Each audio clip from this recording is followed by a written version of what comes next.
اگر اتنے حالات آئیں اور کہ آخر ہو جائے، اتنے حالات آئیں کہ آخر ہو جائے، اس حالات میں بھی اگر آپ زندگی کا سبق اور پیغام پانا چاہتے ہیں، اور یہ سند حدیث کے ساتھ مستند چیز میں آپ کو دے رہا ہوں، مستند چیز دے رہا ہوں۔ ایسے لوگ جن کے اوپر حملے ہوتے ہیں اور ان کو اٹھا کے لے جاتے ہیں، سالوں پتہ نہیں چلتا کہ کہاں گئے، کس طرح گئے، ان کے گھر والے وہ دن رات پڑھیں، حفاظت کا انوکھا نظام، خیر کا انوکھا نظام، برکت کا انوکھا نظام، جادو سے، حملوں سے اور حیرت انگیز طور پہ دشمن کے وار سے، اس کے اندر انوکھی تاثیر ہے۔ ایک دعا ہے، آپ نے سنی ہوگی، آپ پڑھتے بھی ہیں، زندگی بھر جو یہ دعا پڑھے گا اللہ اس کی نسلوں میں دو چیزیں دے گا، ایک صالحیت اور ایک صلاحیت۔ یہ دو علیحدہ چیزیں ہیں۔ میں نے امام زین العابدین رحمت اللہ تعالی علیہ شہنشاہ اہل بیت، ان کی دعاؤں میں یہ دعا دیکھی ہے، ان کا اہتمام دیکھا ہے، میرے پاس اس کا حوالہ ہے۔ آل رسول، اصحاب رسول کی زندگی میں اس دعاؤں کو میں نے دیکھا ہے، کتابوں میں کنگھالے۔ میں آپ کو ایک چیز بتاؤں، یہ لفظ میرا ذہن میں رکھیے گا، حامیم لا ینصرون۔ حامیم، قرآن میں حروف مقطعات جتنے بھی آئے ہیں، نون، کاف، ہا، یا، عین، صاد، الف، لام، میم، حامیم، عین، سین، قاف، آئے جتنے بھی آئے ہیں، ان میں حامیم سب سے زیادہ آیا ہے، اور ایک جگہ ہے کہ 7 بار آیا ہے۔ حامیم سب سے زیادہ آیا ہے، حامیم سب سے زیادہ آیا ہے، اور یہ وہ لفظ ہے۔ میں آپ کو ایک چھوٹا سا نقشہ کھینچتا ہوں، میری طرف دیکھیے گا۔ 7 میل سے زیادہ لمبی اور ایک خندق ہے، پتھر ہی پتھر ہیں، بے بسی، بے کسی، فقر، فاقہ، پیٹ پہ پتھر اور کدالیں نہیں، آدمی نہیں، اور ایک طرف سارے کفار کی فوجیں ہیں، اور یہ خندق کھودی جا رہی ہے، اور غزوہ خندق میں میرے آقا کائنات کے سردار سرور کونین صلی اللہ تعالی علیہ وسلم پہ 2 پتھر بندے ہوئے، یہ حالت ہے، اور اس حالت میں میرے آقا نے ایک لفظ فرمایا، یہ پڑھو۔ حزب البحر میں بھی حامیم لا ینصرون لکھا ہوا ہے، دیکھ لیجئے گا، حزب البحر میں جانتے ہیں، اس میں بھی حامیم لا ینصرون ہے۔ اگر اتنے حالات آئیں اور کہ آخر ہو جائے، اتنے حالات آئیں کہ آخر ہو جائے، اس حالات میں بھی اگر آپ زندگی کا سبق اور پیغام پانا چاہتے ہیں تو حامیم لا ینصرون کو اخیر کر رہے ہیں پڑھنے کے۔ اب مجھ سے کوئی بات پوچھتے ہیں، اس کو کتنی تعداد میں پڑھا جائے؟ میں ان سے عرض کروں گا پاگل بن جائیں، دن پڑھیں، رات پڑھیں، صبح پڑھیں، شام پڑھیں، ہر حالت میں پڑھیں، ہر لمحہ پڑھیں، ہر لحظہ پڑھیں۔ عورتوں اور بچوں کے لیے میں اس کے تھوڑے سے فائدے بتاؤں گا، جس کو آپ کو توجہ دلاؤں گا، تھوڑے سے فائدے بتاؤں گا حامیم لا ینصرون کے۔ ایک تو سب سے بڑا فائدہ یہ ہے کہ میرے اللہ کے نبی کا فرمان اور وظیفہ ہے، اس سے بڑا کوئی فائدہ نہیں ہے۔ دوسرا فائدہ یہ ہے کہ یہ آل محمد اور اصحاب محمد اس وقت جو غزوہ خندق میں میرے مدینے والے کے ساتھی تھے، آل بیت بھی، صحابہ بھی، یہ ان کا وظیفہ ہے، اس سے بڑا کوئی وظیفہ نہیں ہے۔ ٹھیک ہے؟ اب اس وظیفے کے جو کمالات محدثین نے لکھے ہیں، مفسرین نے لکھے ہیں، اکابر صالحین اولیاء اللہ والوں نے اور ہمارے اکابر بڑوں نے لکھے ہیں، آپ اس کا گمان نہیں کر سکتے۔ جتنا جادو کا بڑے سے بڑا حملہ ہو، جادو کا بڑا حملہ ہو اور اخیر ہو کہ اس نے کہا کہ میں نے تیرے اوپر جادو کر کے دکھایا، اب تو کوئی لے آؤ اس کا توڑ، اس کو یقین کی طاقت کے ساتھ بہت زیادہ پڑھیں اور کھلا پڑھیں اور ہر لمحہ پڑھیں اور ہر لحظہ پڑھیں اور ہر گھڑی پڑھیں اور ہر وقت پڑھیں اور اس کو پڑھیں اور آنکھوں سے اس کی طاقت اور تاثیر دیکھیں۔ عجیب چیز ہے۔ چند دن پڑھیں، چند ہفتے پڑھیں، چند مہینے پڑھیں، جلدی نہ کریں۔ چند دن پڑھیں، چند ہفتے پڑھیں، چند مہینے پڑھیں، جلدی نہ کریں، بالکل جلدی نہ کریں، بالکل جلدی نہ کریں۔ اس کو پڑھیں اور بہت زیادہ پڑھیں۔ حامیم لا ینصرون، لا ینصرون، لا ینصرون، حدیث میں موجود ہے۔ قرآن میں حامیم علیحدہ آیا ہے، لا ینصرون علیحدہ آیا ہے، اور حدیث میں دونوں جمع آئے ہیں۔ قاتلانہ حملے کے لیے جس کو خطرہ رہتا ہو، بموں کی بارش ہو جائے، گولیوں کی بارش ہو جائے، اللہ بچا کے دکھائے گا، اللہ حفاظت کر کے دکھائے گا۔ جہاں عام جادو کا راج اور رواج ہو، جہاں عام جادو کا مزاج ہو، جادو کا مزاج ہو، اور یہ سند حدیث کے ساتھ مستند چیز میں آپ کو دے رہا ہوں، مستند چیز دے رہا ہوں۔ ایسے لوگ جن کے اوپر حملے ہوتے ہیں اور ان کو اٹھا کے لے جاتے ہیں، سالوں پتہ نہیں چلتا کہ کہاں گئے، کس طرح گئے، ان کے گھر والے وہ دن رات پڑھیں، حفاظت کا انوکھا نظام، خیر کا انوکھا نظام، برکت کا انوکھا نظام، جادو سے، حملوں سے اور حیرت انگیز طور پہ دشمن کے وار سے، اس کے اندر انوکھی تاثیر ہے۔ کینسر کے مریضوں کو میں نے بتایا اور کینسر کے مریض اس سے صحت یاب ہوئے، ہیپاٹائٹس کے مریضوں کو بتایا، جوڑوں کے دل کے مریضوں کو بتایا۔ حیدرآباد کے کینسر ایک جوان تھا، اس کی والدہ کو کینسر تھا، عدنان، والدہ کو کینسر تھا، اور یہ وظیفہ اس نے پڑھنا شروع کیا سارے گھر والوں نے۔ ابکری میں اس کی پوری رپورٹ چھپی تھی کئی سال پہلے، ماہنامہ ابکری، اور اس نے پڑھنا شروع کر دیا، پڑھتے پڑھتے پڑھتے اللہ کا نظام دیکھیں کہ والدہ کو جب ٹیسٹ کے لیے لے گئے کراچی کے بڑے ہسپتال میں کینسر کے لیے، تو انہیں کہ اس کو کینسر ہے نہیں، انہوں نے رپورٹیں صاحب پہ ہیں، وہ حیران ہوئے، صاحب کا رپورٹیں ٹھیک ہیں، اس کے مطابق اس کے پورے بدن پہ کینسر پھیل چکا ہے، اور موجودہ حالات بتاتے ہیں کہ کینسر ہے ہی نہیں، یہ کیسے ممکن ہے؟ انہوں نے کہ ہم نے ایک وظیفہ پڑھا تھا، حامیم لا یوسارون، انہوں نے کہ ہمیں سمجھ نہیں آتا یہ وظیفہ کیا ہوتا ہے، برل اس کو کینسر نہیں ہے۔ یہ بتائیں، آپ سے سوال کروں گا، اس بڑے وظیفے سے کینسر جیسا کیس تو ٹھیک ہو سکتا ہے، چھوٹی موٹی بیماریاں ٹھیک نہیں ہوتی؟ بولے بھائی، اچھا اس کے پڑھنے سے قرآن کی تاثیر علیحدہ ملے گی، حامیم قرآن میں ہے، قرآن کا ثواب ملے گا، لا ینسرون قرآن میں ہے، اس کا ثواب ملے گا۔ اچھا اس کے پڑھنے سے ایک ایسا عمل بھی زندہ ہوگا کہ اللہ کے حبیب کی سنت کو جو امت چھوڑ دے گی اور زندگی کے آخری امت کے حصے میں جو آقا کی حدیث کو زندہ کیا جائے گا تو اس کو 100 بدری شہیدوں کا ثواب ملے گا۔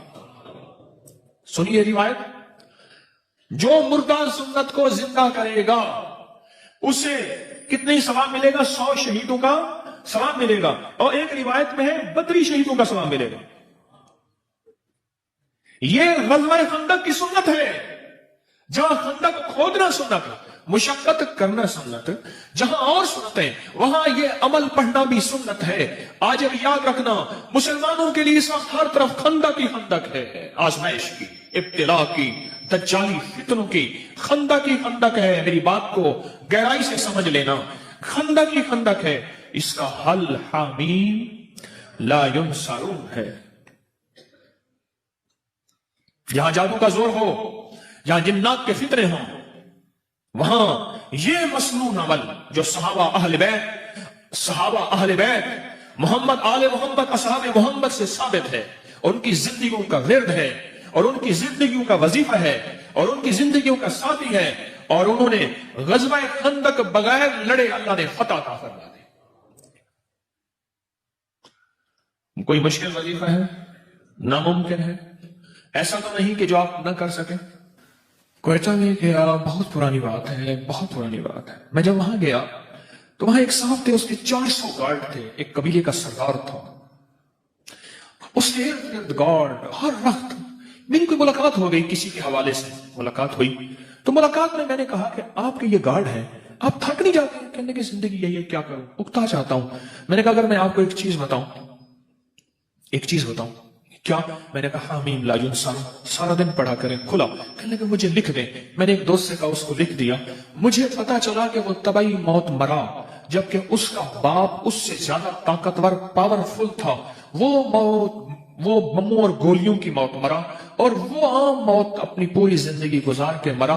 اور مجھے پیغام ملا کہ جب سے آپ نے مجھے یہ وظیفہ دیا ہے، میری زندگی میں سکھ ہے، سکون ہے، چین ہے، راحت ہے اور خیر ہے، اور اب مجھے ان چیزوں کی ضرورت محسوس نہیں ہوتی، اور میں بالکل آسانی سے کہتا ہوں زندگی میں اگر مسائل ہیں تو یہ سب سے اعمال سب سے بڑا خود وسیلہ ہے، وسائل ہے، بہت بڑا طاقتور چیز ہے، بہت طاقتور چیز ہے، اور بہت طاقتور چیز ہے، بہت طاقتور چیز ہے۔ اعمال بیماریوں کے لیے، کینسر کے لیے، لا علاج روگوں کے لیے، لا علاج دکھوں کے لیے، مسائل الجھے ہوئے اس کے لیے انوکھی چیز ہے، زبردست چیز ہے۔ کھلا پڑھیں، اٹھتے پڑھیں، بیٹھتے پڑھیں، ہر نماز کے بعد ایک تسبیح پڑھیں، والا درود شریف، سارا دن پڑھیں، سینکڑوں پڑھیں، ہزاروں پڑھیں، اور زندگی میں اللہ کی رحمتوں کا مشاہدہ دیکھیں. سندھ میں گیا تو میں نے ایک صاحب کو اس کی یہ بتایا. میں نے کہا حامیم لا ینصرون پڑھ. اس کے اوپر اس کے بڑے فائدے کھلے. ویزا نہیں لگ رہا تھا حج کا، یہ پڑھا ویزا لگ گیا. حج میں قرآن اندازی میں نام نہیں آ رہا تھا، یہ پڑھا قرآن اندازی میں نام. وہ کہتا ہے مجھے زندگی کا کوئی مسئلہ ہو مجھے واقعات بتائیں، یہ پڑھا یہ ملا، یہ پڑھا یہ ملا یہ. میں نے کہا اللہ کا بندہ یہ لکھ دے، میں رسالے میں چھاپ دوں گا، لاکھوں کروڑوں انسانیت کا فائدہ ہوگا. میری کوشش ہے جو میرے شیخ کی برکت سے اور میری اسلاف اور اکابر کی برکت سے مجھے ملا ہے وہ میں قبر میں ساتھ نہ لے جاؤں، اللہ کی مخلوق کی امانتیں میں اللہ کو دے کے جاؤں. ایک میری چاہت ہے، خواہش ہے. مجھے کہنے لگا میں لکھ دوں گا. پھر سال کے بعد جانا ہوا سندھ میں. پھر میں نے عرض کیا ابھی میں سندھ سے آ رہا ہوں سکھر وغیرہ سے، تو میں نے کہا کہ لکھ دے. کہہ رہے صحیح میں لکھ دوں گا. پھر کہا اچھا. میں نے کہا جا تجھ سے اجازت لے لی میں نے عمل کی واپس، اب تو پڑھ جا کے. صبح روتا ہوا آ گیا. کہنے لگا میں کیا ہوا؟ کہنے لگا میں صبح اٹھتا ہوں، نماز فجر کے لیے اذان دیتا ہوں، سب سو رہے ہوتے ہیں، اور کتے آج تک انہوں نے مجھے سر اٹھا کے نہیں دیکھا. آج پہلی رات ہے کتے میرے پیچھے پڑ گئے. میں یہ پڑھتا ہوا جاتا ہوں، کوئی کتا مجھے نہیں دیکھتا. اور یہ لفظ کوئی انسان نما کتا ہے نا وہ بھی اٹھا کے سر نہیں دیکھتا، جس کو قرآن کہتا ہے اولئک کل انعام بل ہم اضل. کہ وہ ایمان اعمال کی زندگی، اللہ کی محبت، اس کے حبیب کی محبتوں سے جب دور جاتا ہے وہ انسان نہیں وہ جانور ہوتا ہے. جانور نہیں، جانور سے بدتر ہوتا ہے. کیونکہ بکری جانور ہے پھر بھی فائدہ دیتی ہے، گائے جانور ہے، بھینس بھیڑ جانور ہے، نفع مند ہے. بچھو، سانپ، بھیڑیا، کتا، یہ خنزیر اور یہ وہ چیزیں ہیں جو نقصان دیتی ہیں. قرآن کہتا ہے وہ جانور نہیں، جانور سے بدتر اندر کا حیوان بن جاتا ہے. تو وہ یہ لفظ ایسے لوگوں کے لیے بھی لاجواب ہے. اب آپ خود سمجھ لیں. کہنے لگا کتے نے سر اٹھایا اور کتے مجھے بھونکنے میرے پیچھے پڑ گئے، مجھے اجازت واپس کر دیں. میں نے کہا ہم نے بڑوں سے سنا تھا کہ اللہ والوں کی اجازت، چونکہ میں کوئی ولی اللہ والا نہیں ہوں، میں ان کے غلاموں کا غلام ہوں، میں ان کی اجازت لوگوں کو دیتا ہوں، باقی میری اوقات کا مجھے پتا ہے. اور ایک بات میں اپنے درس میں کہتا ہوں، میرے نیٹ پہ 1100 سے زیادہ درس پڑھے ہیں، اور ایک بات اکثر کہتا ہوں کہ لوگوں مجھے اپنے ایک نمبر ہونے کا دعویٰ نہیں، پر میرا پیغام، میرے اعمال ایک نمبر ہے. میرا پیغام ایک نمبر ہے، میں ایک نمبر ہوں، اس کا میں دعویٰ نہیں کرتا. مرنے سے پہلے آپ مجھے منافق نہیں کہہ سکتے، اور مرنے سے پہلے میں اپنے آپ کو مخلص نہیں کہہ سکتا. یہ پتہ موت کے وقت چلے گا کہ کون مخلص تھا اور کون منافق تھا. یہ پتہ موت کے وقت چلے گا. یہ پتہ موت کے وقت چلے گا. موت کے وقت چلے گا. حامی لا ینصرون. خیر میں نے اس وقت اجازت واپس دی. پھر کہنے لگا جی اب کتے نہیں سر اٹھاتے. یعنی یہ وظیفہ وہ کہتا ہے میں نے جس مقصد کے لیے پڑھا، جس مشکل کے لیے پڑھا، گردوں کے ڈائلائسس کروانے والوں کو میں نے یہ دیا جن کے گردے فیل ہو گئے تھے. یقین سے پڑھ. تو کہتا ہے کچھ نہیں ہوگا، میں کہتا ہوں ہوتا ہے، تو کر کے دیکھ تو صحیح. تو ڈرتا ہے میں کروں گا پتہ نہیں ہوگا یا نہیں ہوگا، میں کہتا ہوں کرتا ہے اللہ. یہ تو میں آپ کو ایک بڑا تحفہ دے رہا ہوں، اور مجھے بڑوں سے اجازت ہے، مجھے اپنے بڑوں سے اجازت ہے، اس لیے آپ کو اجازت عام دے رہا ہوں. آپ یہ بھی اجازت ہے کہ مخلوق کو بتائیں، اللہ کی مخلوق کو نفع پہنچے. یہ اجازت ہے. اپنی بیماریوں کے لیے، اپنے جادو کے لیے، اپنے دکھوں کے لیے، اپنی مشکلات اور مسائل کے لیے، اپنی زندگی کی ناکامیوں کو دور کرنے کے لیے پڑھیں. ایک دعا ہے آپ نے سنی ہوگی، آپ پڑھتے بھی ہیں، اور یقیناً آپ اس دعا پہ اہتمام بھی کرتے ہوں گے. لیکن میرا ایک مشورہ ہے اس دعا کا اہتمام آج کے بعد ضرور کریں. آج کے بعد ضرور کریں. اور وہ دعا ہے نماز کے دوران ربنا هب لنا من ازواجنا وذرياتنا قرة اعین واجعلنا للمتقین اماما. اور کوئی ان پڑھ ہے اس دعا کو ضرور یاد کریں. حضرت احمد علی لاہوری رحمۃ اللہ علیہ سے کسی نے پوچھا، میں ان کے پڑوس میں رہتا ہوں، کہ حضرت آپ کے بیٹے ہر ولی ہے، بیٹا ہر ولی ہے، عبید اللہ، حمید اللہ، حبیب اللہ، مولانا عبید اللہ انور رحمۃ اللہ علیہ تھے، آپ کے ہر بیٹا ولی ہے، کیا وجہ ہے؟ فرمایا میں اپنی ہر نماز کی اتحیات میں رب جعلنی کے بعد یہ دعا پڑھتا ہوں زندگی بھر. جو یہ دعا پڑھے گا اللہ اس کی نسلوں میں دو چیزیں دے گا، ایک صالحیت اور ایک صلاحیت. یہ دو علیحدہ چیزیں ہیں.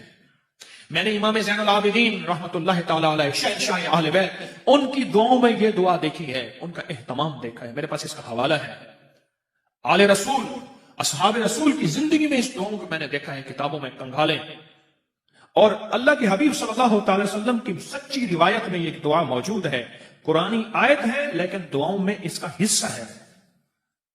ربنا حب لنا من ازواجنا، مولا مجھے، میری بیویوں کو، ایک بیوی یا بیویاں، وذریاتنا، اور ذریت سے مراد اولاد نہیں ہوتی، لغت عربی قرآنی لغت میں ذریت سے مراد نسل در نسل در نسل در نسل در نسل در نسل۔ کمال دعا ہے۔ اگر آپ چاہتے ہیں آپ کی نسلیں لولی، لنگڑی، کانی، اندھی، اپاہج، پاگل، بے وقوف ہوں، نہ پیدا ہوں، اور آپ کی نسلوں میں بدماش، اچکے، شرابی، بھنگائی، نشائی، جواری، بدکار پیدا نہ ہوں، اس دعا کا اہتمام کریں۔ میں اپنے بھروسے پہ نہیں، اللہ کے نام کی طاقت سے کہہ رہا ہوں۔ نسلیں و ذریات قرۃ اعین، اے اللہ مولا ان کو میری آنکھوں کی ٹھنڈک بنا دے۔ یہ بچائیں، بچہ ہوا اور بیمار ہوا، آنکھوں کی ٹھنڈک، دل کا سکون ملے گا کوئی؟ بچہ ہوا بدکار ہوا، اولاد ہوئی گنہگار ہوئی، اولاد ہوئی ماں باپ کو تھپڑ مارنے والے، گالیاں دینے والے، اولاد ہوئی بے روزگار ہوئی، در در کی منگتی اور فقیر ہوئی، کیا وہ آنکھوں کی ٹھنڈک ہوگی؟ ہیں بولیں؟ بیماریوں میں، پریشانیوں میں، بعض ماں باپ دیکھتے ہیں، چلتے ہیں، کرتے ہیں، روتے ہیں، میرے پاس آتے ہیں، روٹی نہیں، گھر نہیں، فقر ہے، فاقہ ہے، غربت ہے، بیماریاں ہیں، تندرستیاں ہیں، تکلیفیں ہیں، مشکلات ہیں، مسائل ہیں، الجھنیں ہیں، ناکامیاں ہیں۔ آپ چاہتے ہیں؟ اگر نہیں چاہتے تو ربنا حب لنا، ربنا حب لنا من ازواجنا وذریاتنا، اس دعا کو یاد کر لیں، بڑی گہری اس میں تھیم ہے، بہت اس دعا میں گہرائی ہے، بہت گہرائی ہے۔ ربنا، اور یاد رکھیے گا ہر دعا قرآن اور حدیث کی قبول ہے، لیکن جن دعاؤں سے پہلے ربنا اور اللہم آئے ان کی قبولیت حیرت انگیز ہے۔ ربنا اور اللہم، جیسے اللہم بسمک اموت واحیا، اللہم ربنا انزل علینا مائدۃ من السماء، اللہم جس دعاؤں سے پہلے آئے، جن دعاؤں سے پہلے، اور کیا آئے؟ ربنا آئے، ان کی قبولیت، محبوبیت، مقبولیت لا ریب ہے، لا ریب ہے، اور حیرت انگیز ہے، اور آفاقی ہے، سرمدی جاویدانی ہے۔ مولا آنکھوں کی ٹھنڈک بنا، اور اگلا وعدہ سن لیں قرآن کا، اور آپ کا کلیجہ ٹھنڈا ہو جائے گا۔ وَجَعَلْنَا لِلْمُتَّقِينَ إِمَامًا، مولا ان کو ولی نہیں، ولیوں کا امام بنا دے، متقی نہیں، متقیوں کا خود امام بنا دے، فقی نہیں، فقیوں کا امام بنا دے، محدث نہیں، محدثوں کا امام بنا دے، اہل تقوی، اہل المغفرہ نہیں، اہل المغفرہ کا خود امام بنا دے۔ وَجَعَلْنَا لِلْمُتَّقِينَ إِمَامًا، ہر فرض نماز کی اتحیات میں رب جعلنی کے بعد، ہر فرض نماز کی اتحیات میں جب پڑھتے رب جعلنی مقیم الصلاۃ، اس کے بعد اس دعا کو شامل کر لیجیے۔ کیوں؟ نماز کے اندر جو دعائیں ہوتی ہیں ان کی طاقت اور ہوتی ہے، عمل کے اندر لگے ہوئے اس کی طاقت اور ہوتی ہے، عمل کے اندر لگ کے جو ماننا ہے اس کی تاثیر اور ہوتی ہے، اس کی قوت اور ہوتی ہے۔ نسلوں کے لیے، آج میں ایمان پہ ہوں، مجھے کیسے پتا ہے میرا بیٹا ایمان پہ نہیں ہوگا؟ آج میں راحت میں ہوں، مجھے کیا خبر میری نسلیں راحت میں ہوں گی یا نہیں ہوں گی؟